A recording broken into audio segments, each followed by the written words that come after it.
سلام تخاتلتي يار تي في نلومي حمشاي كفال تخاتاليت لبولد زانتات مال مشت حزنا لكم متينا لنا كاب زحلفه راوعي كفال تمال مشت تخاتالي زانتا تخلل ميسين ابتو هوسبيتال دحري نوي حصان هوت دكتور كتوص كم زغونتي زنغرا زلو نتخله ناب اوفيسو اصويعو انتي مدانيتات كتوسر كم زلوان انت عينت حاجزات كتركب كم زلوان يورديو منالبات نتخله افكاراتو لو تخون تخله خاب لعلميسي انت عينتات تمامتان الرأياني زلو برقص يفتوان يفكران لو يهلو يخون دحر موصا كاب حكمناخه ناب غزاميسي دي خير والاس تخله ناب غزو يخوسدا تخله قبل علميسي زغبرو زلو سناي نغرات اندا بزحي زخير زلو برقص افكير وادو يخون زخبركم تهاتلتي حمشاي كفال تهاتاليت لبولدن زانتا نابخم كنبلاينا صحفن تراخن داني مولر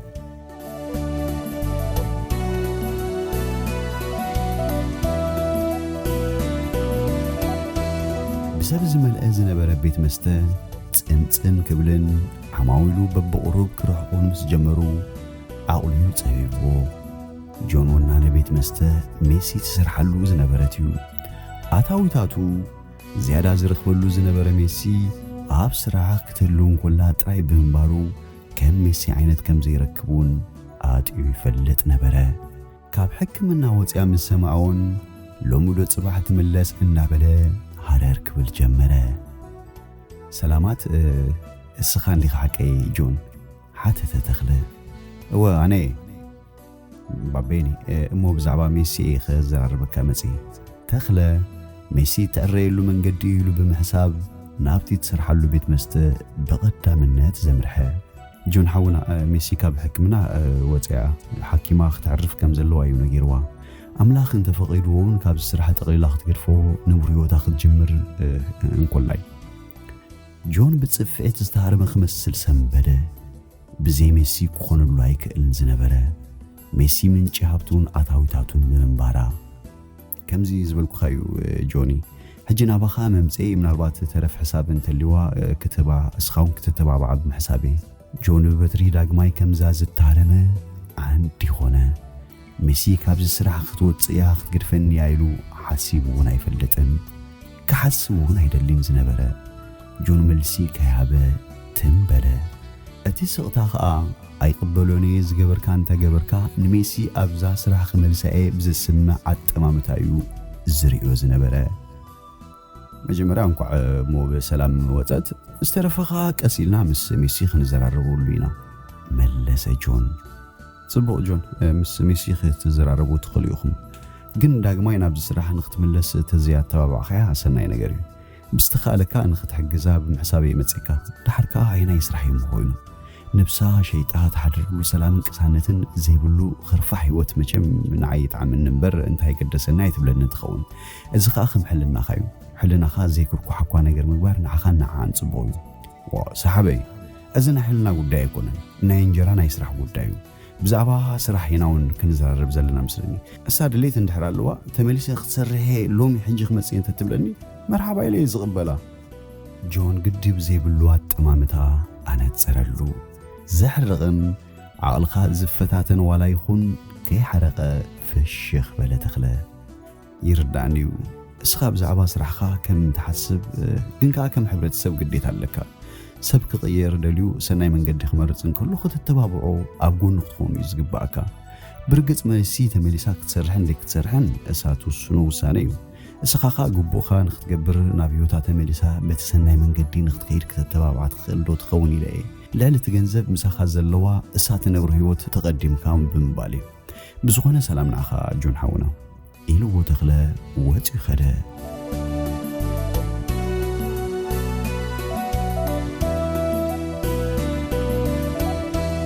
زبز حسب بزعبا نفسو انبر بزعبا بتصايو زي قدسو بزعبا مملا جبو انبر ناي كالوت سب جبا انت ودله قد زهيبو بنفسه فتوت زعوره حلنا قلبو كلمه كله تربحو مخان انبر اربحو مخان زيبها قالو غزي جونابتي بيت مستنوح زغبره نجرمن كم صعدا عيدو زفلطا نجون زي فلط دارغاي نبرن ورغ مسغل يوم يرقطو بمخان نسهران بحرن تحسن زاتوا ኣብ ግዜያዊ ሽግር ዝርከባ ደቂ ኣንስትዮ ኣብቲ ንሱ ዝንኖ ቤት መስተን ክሰርሓ ቅድመ ክፍሊት እንዳሃበ ስሕት ኢሉን ዓይኑ ዘውደቐላ ጎርዞ ዕፅፊ መቑሸሽ ብምሃብ ምስኡ ንኽተሓድር ይልምነን ነበረ። እተን ኣብ ቀረባ ዝጸንሓ ብዘብረቕርቕ ነገር ዝምሰጣ ሎሚ ኣቴን ንጽባሒቱ ብወርቅን ጨርቅን ብመንኪናን ገንዘብን ክልወጥ ኢለን ዝሓስባ ገዳይ ናይ ጆን ዝኾና ውሕዳት ኣይነበራን። በንጻሩ ኸዓ ዕላማ ስደተን ተረዲእወን ዋጋ ዝኸፈላሉ ብስነ ስርዓት ነብሰን ኣኽቢረን ዝኸብራውን ሓያሎ ነይረን። ናይ ሜሲ ኣብቲ ጆን ዝውንኖ ቤት መስተ ምህላው ማለት ሽሻይ ኣብ ልዕሊ ሽሻይ መመሊሳ ተዛይደሉ ብምንባራ ነብሳ ትሽጥ ኣይትሽጥ ዘገድሱ ኣይነበረን። እንታይ ኮይኑ ዳ ገጽካ ባሕድ ኣፊቱ ተለዋዊጡ ሓተተ ካብቶም ዓሚል ናይ ጆን ገጽ ትኪ መሲሉ ስለ ዝረአየ ኣይ ድሓኔ መለሰ ጆን። ድሓኔ ክብልውን ግድን ነበረ። ሜሲ ስራሕ ክትገድፎ እያ እንተ ኢልዎም ገና ሎሚ ዶ ጽባሕ ትመጽእ ትኸውን እንዳበሉ ዝጽበይዎ ዝነበሩ ዓማዊል ናይቲ ቤት መስተ ሓደ ብሓደ እግሮም ከይሕጽሮ ብምስጋ ግን ኣፍካ እዩ እምበር ገጽካስ ድሓን ከምዘየለኻ እዩ ዝምስክር መሊሱ ሓተተ ተዓሚል የዒንቱ ቁልጭልጭ እንዳበለን ሶኢልካ እንዶ ቢራኻ ዘይሰቲ ባዕ ወረኛ ዝኾንካ ሓረኻ ጆን ዋ ደያቕሪበ እምበር በልበል ቢራ ወስኸና ብምባል ነታ ጥራያ ዝነበረት ቢኬርኡ እንዳርኣየ ክነግረካ እንዶዳ እዚ ወዲ ምስ ሜሲ ዝቐኒዶ ይኮነን كمي زور رزلو كالا عميل عشوخ انت ايه من دا انت هايت عمان ديو تيموا مخلاي زابيايو ابتي دقيساتو لو زنبرت حكمنا عراتون زقدف اي مسلنن سحقو سوس كبلو ابزي تفلطو نغير سو لكم ايتهتفتفو جون عقلو توديو اندان صرصريو ززارب زنبره ገና ብሻቡ ናይ ተኽለን ሜሲን ወረ እንዳተቀላለበ ካለ መልከ ክሕስ ጀመረ ኖረ እንዳመቀሩን እንዳመላልኡን ክስማዕ ብዝጥዕም አቀራርባ ከላ እንታይ ሞት ገብረሉያ ካለ ጁባ ዝመለም ዝረገበት ክትሸንድሕ እንዲያ ፍቅሪ ዝባል ምስ በዓል ሜሲ መካይርቲ ዘይኮነ ገሊኦም ዛዕባ ሜሲ ሓቂ ይኹን ኣይኹን ብዘይገድስ በቲ ቁና መንገዲ ክትኸይድ ከም ዘይትኽእል እዮም ዝዛረቡ ዝነበሩ ደቂ ሰባት ምክንያቶም እንታይ ከም ዝኾነ ከይፈለጥካ ኣብ ሕማቕ ህይወት ምስኣተው ሓደ መዓልቲ ካብቲ ሕማቕ መንገዲ ተረዲእዎም ወይ ከዓ ነቲ ዝሰሓትዎ መንገዲታት ተዘብሎም ክመጽእ እንከሎ ዝቕበሎ ገሊኦም ድማ መንገዶም ቁኑዕ ዘሎ እንዳመሰሎም ካብ ዝኣተው ዓዘቕቲ ከይወፁ ዝተርፉ ተኽለ ድሕሪ ምስ ጆን ምፍላዩ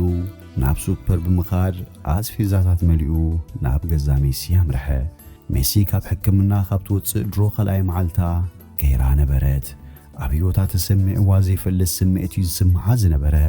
ውሽጣ ብዘይትፈልጦም ብቐሊሉ ክትገልጾም ብዘይትኽእለሉ ነገራት መሊኦም ነበሩ ምንጪ ደስታኣ ምንጪ ተስፋኣ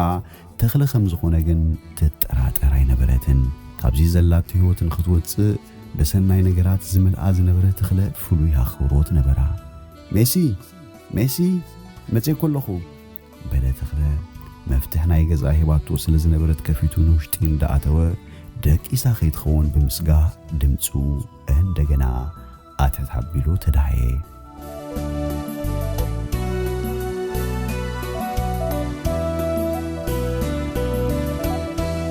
ኣለኹ ተኽለ ሓወይ ዶንኪ ኻና ቤዲኻ ኸይድካ ቅልጥፈይ ክመጽእ እኮ ዝብልካ ንመስልኒ ፍሽኽ እንዳበለት ሜሲ ሓቂ ኸይኺ ከይሓሰብክዎ እንደ ኢለ እግረ መንገደይ በለ ተኽለ ናበይ ከም ዝኸደ ክነግራ ዋላ እኳ እንተሓሰበ ምናልባት ንምንታይ ኣነ ከይበልኩኻ ምሳይ ከይትዘራረብካ ትኸይድ ከይትብሎ ብምፍራሕ ሓቂ ክነግራ ዶ ናበይ ከም ዝኸድኩ እንዳበለ ክማታ ጀመረ ትፈልጥ ዲኻ ናፊቐካ እኮ ጸኒሐ ኢላ ናብ ክሽነ ብምምራሕ መግቢ ሒዛ ተመልሰት ነይ መሲ መን ይሰሪሕዎ ኣነኒ ደይን ፍሽኽ በለት ሜሲ ኣነ ጥራይ እንዲ ዘለኹ ኣብ ገዛ ካብ ደጋ ኣዚዘ ኺከው እንዲኻ ፈሪሕኻ ከመይ ዲ ሓፍትኻ ሞያ እኮ ኣለኒ መቼም ነዚ ክትገብር ዓቕሚ የብልካን ኢልካ ኢኻ ትኸውን መሊሳ ፍሽኽ በለት ሜሲ ንሓደ ሰብ በቲ ሕማቕ መንገዲ ተላሊኻዮ በቲ ሕማቕ ነገራቱ ንፈልጦ እንተኾይና ጽቡቕ ነገራት ክገብር ኢልና ኣይንጽብዩ ንኸውን ኩሉ ግዜ ሰነፍ ዝነበረ ሰብ መዋዕሉ ሰነፍ ኮይኑ ከም ዝነብር ጥራይ ስለንኣምን ኣብ ህይወትና እታ ናይ መጀመርያ ንነፍሰይ ክልውጥ ይኽእል ምስ እትብል ግን ክትልውጣን ነታ ስኻ ትደልያ ክትገብራ ከም ትኽእልን ዘየማትእ ነገር እዩ ሜሲ እውን ካብቲ ዝነበረቶ ህይወት ድሕሪ ነዊሕ ግዜ ኣብ ገዝኣ ኣብ መንበሪኣ ብስርዓት ናይ መጀመርያ ግዜ እዩ መግቢ ተብስል ዝነበረት ጽቡቕ እንዲሁ ሜሲ የግዳስ ዘድልየኪ ዘበለን ዓይነት ነገርኒ መሓሸ ገና ሳልስተ ኣይገበርክን እኮ ካብ ሕክምና ካብ ትወፂ ነብስኻ ክትርክምያ የብልክን ብሓልዮት ተዛረበ ተኽለ ንተበግሱኣ ግን ካብ ውሽጡ ባህ እንዳበሎ ኦይ ስኻ ኸኣ ደይ መንቀሳቐሲ ዝኾነኒ ከቢድ ዝኾነ ነገር እኮ ኣይኮንኩን ግዳ ኢድካ ተሓፀሞ ኮፍ በል ኣዴኻ ተዘኻኽር ምግቢ ሰሪሐ ሕጂ እውን ደጊማ ፍሽኽ በለት ሜሲ ውሽጣ ሕጉስ እዩ ነይሩ ይመስገኒ ዝበሃል በለ ተኽለ ግን እንታይ ርኢኻ በለት ሜሲ ተኽለ ኢዱ ተሓፂቡ ኣብ ጎና ኮፍ በለ በስመ አብ ብምባል ኣማዕቲው ትመግቢ ባረኾ ባረኸለ ይባል በለት ሜሲ ዓይነ ዓይኑን እንዳጠመተት ተኽለ ደስ በሎ ገጹ ብፍሽኽታ መለአ ሓንቲ ስድራ ኣብ መኣዲ ኸይቦም ካብ ኣቦኦም ባርኾት ዝቕበሉ ማሙቕ ህይወት ዘሕልፉ ስድራ ምሰሎም ተኽለ ባረኸላ ቀዳማይ ኩላሶና ሜሲ ኣፋ ጸቅዖ ሜሲ ፍሽኽ እንዳበለት ኣፋ ከፈተተን ተኽለ ድማ ኩለሳ ኣብ ሕፁኑ ዘለዉ ሓደስቲ ምርዓውቲ መሰሉ ሕድሕዶም ብፍቕርን ብምትሕላይን ዝተጠማመሩ መሰሉ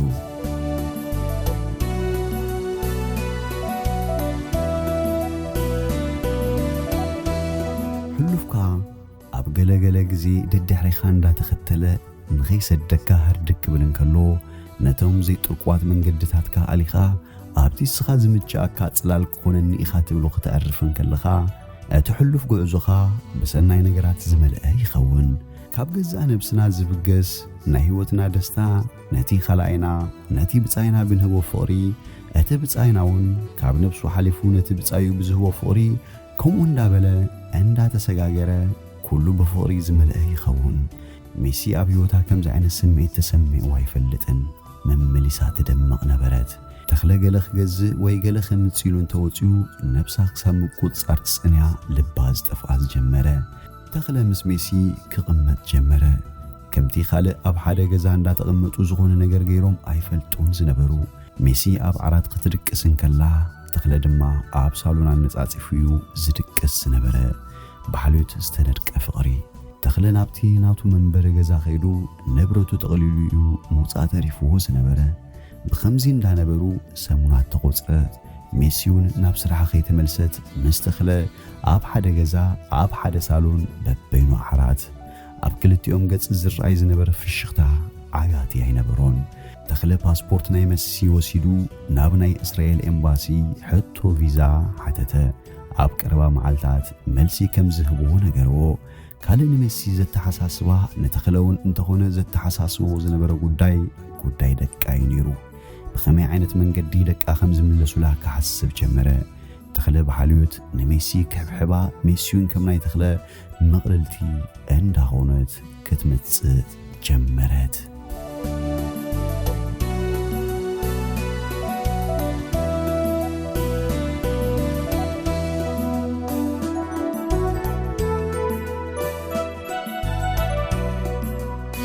ዝኸበርኩም ተኻተልቲ ኢአርቲቪ ሎሚ 5 ክፋል ትማል ምሸት ተኻታሊት ልቦወለድ ዛንታ ኣብ ዝወዲና ኣለና ኣብ 6 ክፋል ክሳብ ንራኸብ በብዘለኹሞ ሰናይ እንዳተመነና ንቻናልና ሓድሽ ዝኾንኩም ሳብስክራይብ ብምግባር ስድራ ናይዛ ቻናል ምዃን ይከኣል እዩ